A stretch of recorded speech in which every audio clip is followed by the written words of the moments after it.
सुप्रभात। मैं हूं जगेंद्र राणा। जो दोगे वही पाओगे, जो दोगे वही पाओगे। यह हमारी आज की आध्यात्मिक चर्चा का विषय है। In our age the road to divine goes through the word.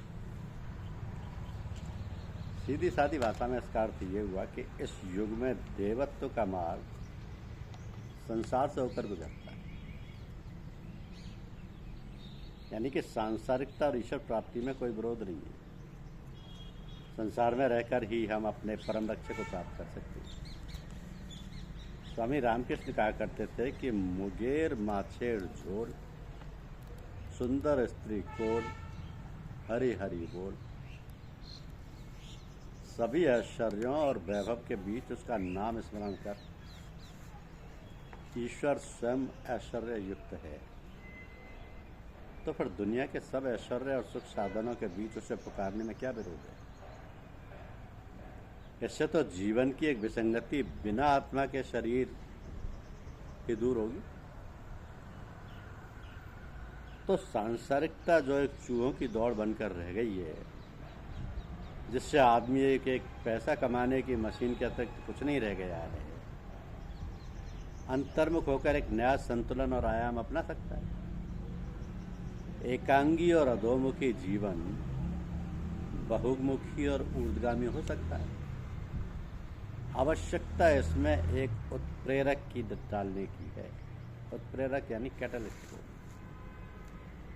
ये जो कैटलिस्ट है, राम नाम, या यदि ये पसंद ना हो, घिसैप्टा फॉर्मूला लगता हो, तो आंखें बंद करके बैठे मेडिटेशन करें। जो कोई भी, यहाँ तक के नास्तिक भी कर सकता है और निष्कर्ष पर पहुँच सकता है। तो उपयुक्त कथन का अर्थ ये हुआ कि आपने जो चेतना अपने अंतर में जागृत की है, वही दूसरों में भी जागृत करो। उन्हें भी इस ओर चलने की प्रेरणा दो और सहारा दो कि वे अंतर में बैठे अंगुष्ठ मात्र पुरुष को दर्शन कर सकें। अंगुष्ठ मात्र पुरुष का दर्शन कर सकें और अपने असली रूप को पहचान सकें, यानी वे मानव से महामानव बन सकें। जैसे जो सवाल आपने सरल कर दिया है, सुलझा लिया है, उसे दूसरों को समझाने में देर नहीं लगती। वैसे ही अपनी उपलब्धि को दूसरों को हस्तांतरित करने में और उसे अनुभव कराने में देर नहीं लगती। बल्कि कहना ये चाहिए कि यदि आपने कोई आग अंतर में लगा रखी है, तो दूसरों में भी वैसी आग लग जाएगी। आपको इसके लिए कुछ नहीं करना पड़ेगा। शायद आपको ये मालूम भी ना हो कि आग कहाँ कहाँ लग रही है और चिंगारियाँ कहाँ कहाँ फैल रही हैं। तो पूर्व में जो आग बुजुर्गाने दीन ने जलाई थी, वो आज भी बहुत गर्म है, और कितने लोग उसकी गर्माहट को महसूस करके अपने अंतर में कुछ टटोल रहे हैं, कुछ उससे पा भी रहे हैं। आवश्यकता है अभिप्सा की, विश्वास की और समर्पण की। तो आप में उत्कंठा हो, आप अपने अंतरतम से इच्छा करें, तो मार्ग अवश्य प्रशस्त हो। When there is a will, there is a way. If you knock at the door, it will open. इच्छा शक्ति होने पर मार्ग मिल ही जाता है। अगर आप दरवाजे में धक्का देंगे तो दरवाजा अवश्य खुलेगा।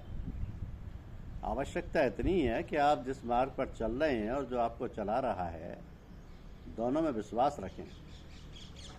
संदेह का बीज उपजने ना दें।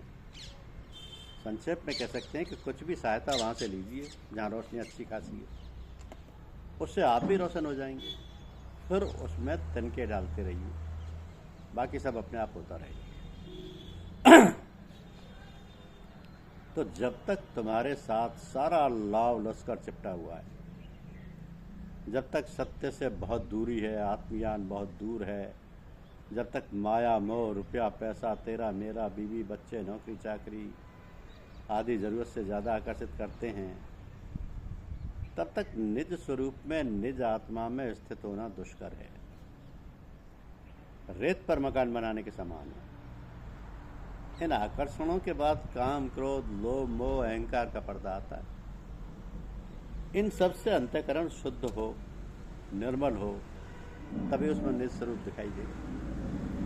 इस मल विक्षेपों की काई को हटाना नितांत आवश्यक है। इन्हीं सब चीज़ों की सफाई में इतना समय लग जाता है कि लक्ष्य तक पहुंचना संभव नहीं होता। देरी इसी सफाई के होने में है, आत्मानुभूति में देरी नहीं। जिसने अपने आप को इन चीज़ों से इतना ऊपर उठा लिया, उसकी अनुभूति भी उसी दर्जे में हुई। तो कोई भी साधना हो, उसका लक्ष्य एक ही होता है, और वो है अपने आप को भूलने का, अपने क्षुद्र अहम को त्यागने का, सभी लाग लपेट से मुक्त होने का।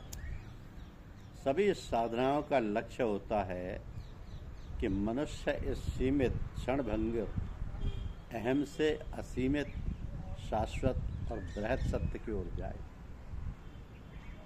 कहना ना होगा कि एक को छोड़कर ही आप दूसरे को पकड़ सकते हैं। दो नावों में पैर रखने का परिणाम तो आप जानते ही हैं। मन का मूल स्वभाव है कि वो जिस वस्तु की याद करता है, चिंतन करता है, उसी का रूप हो जाता है, तद्रूप हो जाता है। तो जब आप गुरुदेव की याद कर रहे हैं, ईश्वर की याद कर रहे हैं, तब आप नहीं हैं। उस समय आप गुरुदेव हैं, आप ईश्वर हैं। उनका प्रकाश, प्रभाव, प्रेम, आनंद आपको उपलब्ध है और आप वही हैं। उस समय आप अपने स्वरूप में स्थित हैं, क्योंकि अब आपका कोई स्वरूप है ही नहीं। सब रूप उसी के हैं। दूसरा है कौन उसके सामने टिक पाएगा। इसलिए सदा स्मरण करने के लिए, जाप करने के लिए कहा जाता है। जिसके नाम का आप स्मरण कर रहे हैं, उसके गुण तो नाम लेने के साथ साथ आप में स्वयं प्रवेश कर रहे हैं। हालांकि स्मरण ठीक से करना, उस समय किसी और की याद नहीं, सिर्फ उसी की याद। शून्य और योग के अलावा गुरु भारत की, विश्व को सबसे बड़ी देन है। शून्य और योग के अलावा गुरु भारत की, विश्व को सबसे बड़ी देन है। अब गुरु परंपरा भारतीय इतिहास में भी अधिक पुरातन है। इस युग में जिसमें अणु का विभाजन हुआ, परखनली में बच्चा हुआ और सौरमंडल से भी दूर अधिक अन्वेषण पाए गए, गुरु की आवश्यकता और अधिक महसूस की जा रही है। इसका कारण यही है कि जीवन की पहेली का रहस्य आज तक मनुष्य को भरमा रहा है। चिंता, संदेह और सारहीनता का भाव अधिक से अधिक लोगों को अपना शिकार बना रहा है। ऐसी अवस्था में गुरु द्वारा दिए जाने वाला ज्ञान और भी अधिक सार गर्भित और आकर्षक हो जाता है। अब गुरु कौन है? गुरु वो है जिसने सांसारिक जीवन के आकर्षणों को पार कर लिया और दूसरों को भी पार करा सकता है।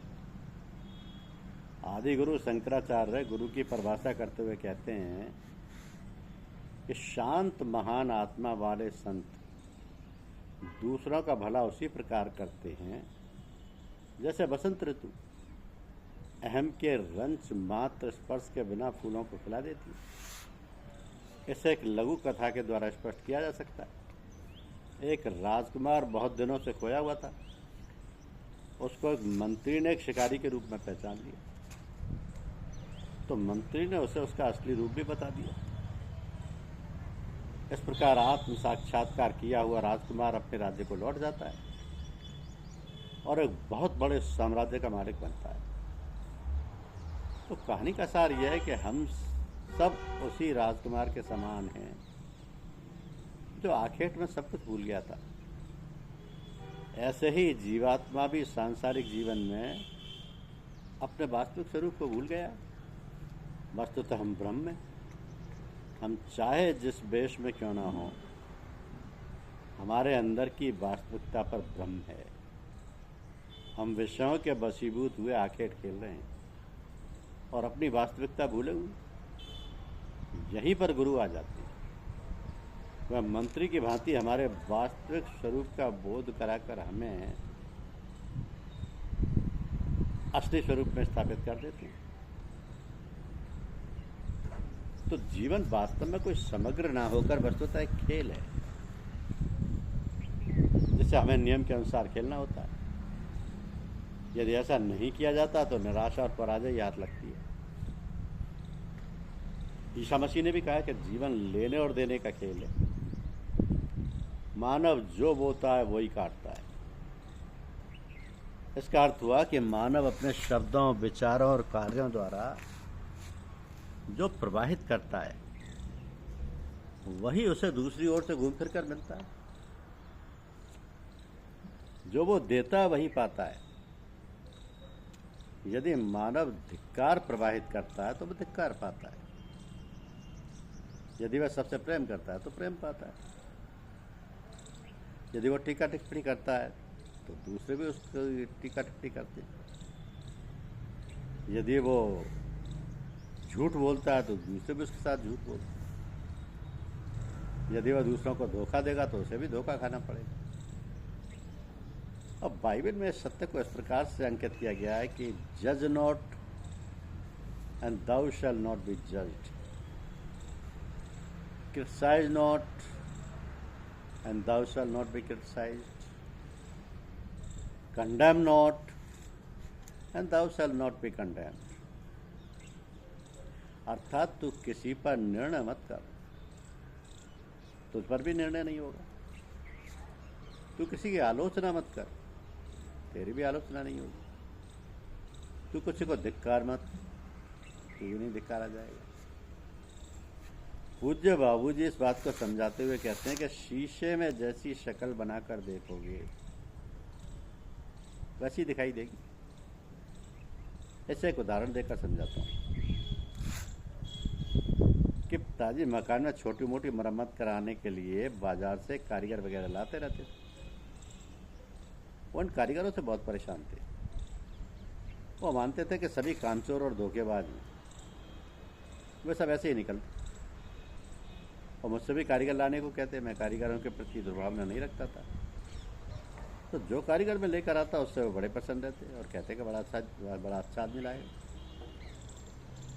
अतः हमें हमेशा अच्छी कल्पनाएं करनी चाहिए। जो खोटी कल्पनाएं मन पर अंकित हैं उन्हें प्रार्थना करके नष्ट कर देना चाहिए और सदा सुख, संपदा, आरोग्य, प्रेम, मैत्री और अन्य स्वादर्शों की कल्पना करनी चाहिए।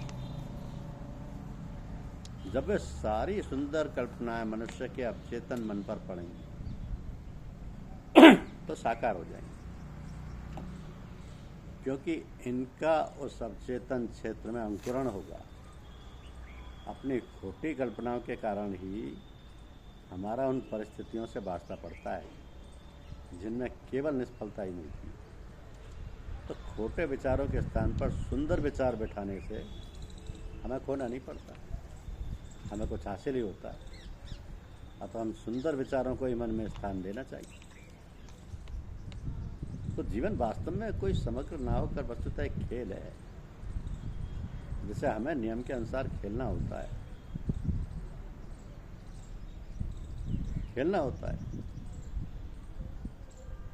क्योंकि मानव अपने शब्दों, विचारों और कार्यों द्वारा जो प्रभावित करता है वही उसे दूसरी ओर से घूम घूम कर मिलता है। जो वो देता है वही पाता है। यदि मानव धिक्कार प्रभावित करता है तो वो धिक्कार ही पाता है। यदि वो सबसे प्रेम करता है तो प्रेम पाता है। टीका टिप्पणी करता है तो दूसरे भी टीका टिप्पणी करते हैं। झूठ बोलता है तो उसके साथ भी झूठ बोलते हैं।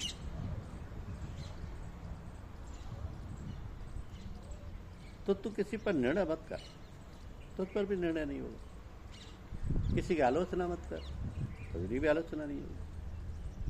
किसी को धिक्कार मत, तू भी नहीं धिक्कारा जाएगा। क्योंकि मनुष्य जो देता है वही पाता है। धन्यवाद।